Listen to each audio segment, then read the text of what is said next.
আমার নাম হচ্ছে রূপা। আমার বাসা হচ্ছে বরিশাল ভোলা। তো আমি এখানে সবার মাঝে আসছি একটা আমার কিছু মানে জীবনের জীবনের বলতে কি আমার চাকরি জীবনের গল্প নিয়ে। তো আমি একটা গার্মেন্টসে চাকরি করি।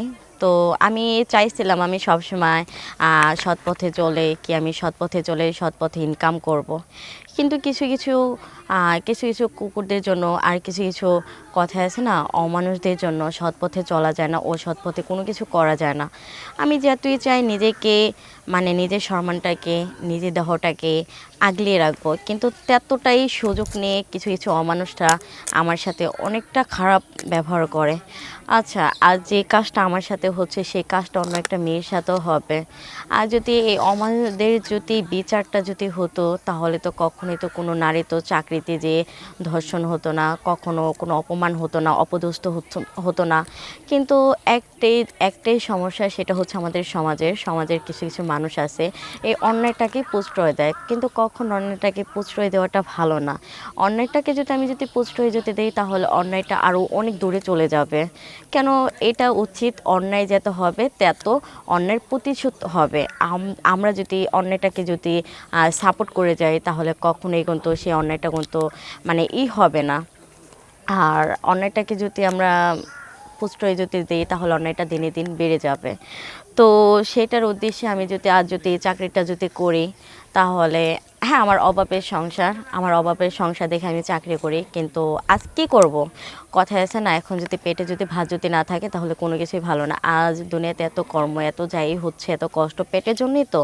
আজ মানুষ কেন কষ্ট করে? শুধু পেটের জন্য কষ্ট করে। আমি নিজেও খেতে চাই, আমার ঘরে একটা ছোট একটা ভাই আছে, আমি তার মুখেও দুই মুঠা দুই বেলা খাবার দিতে চাই, কিন্তু আমি এতটাই পোড়া কপাল আর এতটাই মানে খারাপ বুবু, তো আমি আমার ভাইয়ের মুখে সারাদিন পর এক মুঠা খাবার দিতে পারি আলহামদুলিল্লাহ, সেটা আপনাদের দোয়াতেই। কিন্তু মাঝে মাঝে এই দিনটাও চলে যায় আর এই সময়টাও চলে যায়। যখন চাকরি করতে যাই, যখন চাকরির অবস্থার মধ্যে যখন থাকি অফিসে, তখন আমার ম্যানেজার কি আমার স্যার কি সুপারভাইজার অনেকে অনেক পদের ইঙ্গিত অনেক পদের মানে কথা বলে। তো সে কথাগুলো শোনার পরে আমার মনে তখন ইচ্ছা করে আমি এই চাকরিটা ছেড়ে চলে আসি, কিন্তু কি করব, অভাবের সংসার, পারি না চাকরিটা ছাড়তে, পারি না কোনো কিছু করতে। কিন্তু হ্যাঁ, আজ এই দর্শকের সামনে আসা একটাই অনুরোধ, সেটা হচ্ছে আমি ভালো মনের একটা মানুষ চাই। যদি ভালো মনের মানুষ যদি পাই, সৎপথের মানুষ যদি পাই, তাহলে আমি কি করব, তাহলে হচ্ছে আমি এই চাকরিটা ছেড়ে আমি তাকে বিয়ে করে তার সাথে আমি সারাটা জীবন কাটাতে চাই।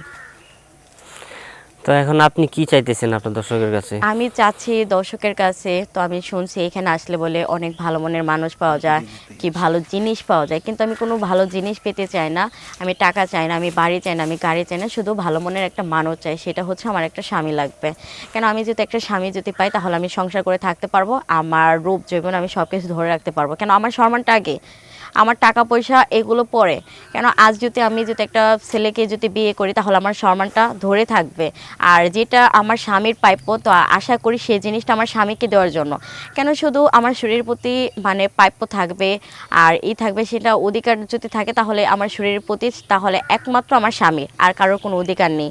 কেন যার যে জিনিসের প্রাপ্য অবশ্যই আশা করব তারে ওই জিনিসের প্রাপ্যটা বুঝাই দেওয়ার জন্য। তো আমিও চাই আমার স্বামীর যখন এই দেহটা যখন প্রাপ্য, তো আমার স্বামীকে দেহটা দিতে চাই।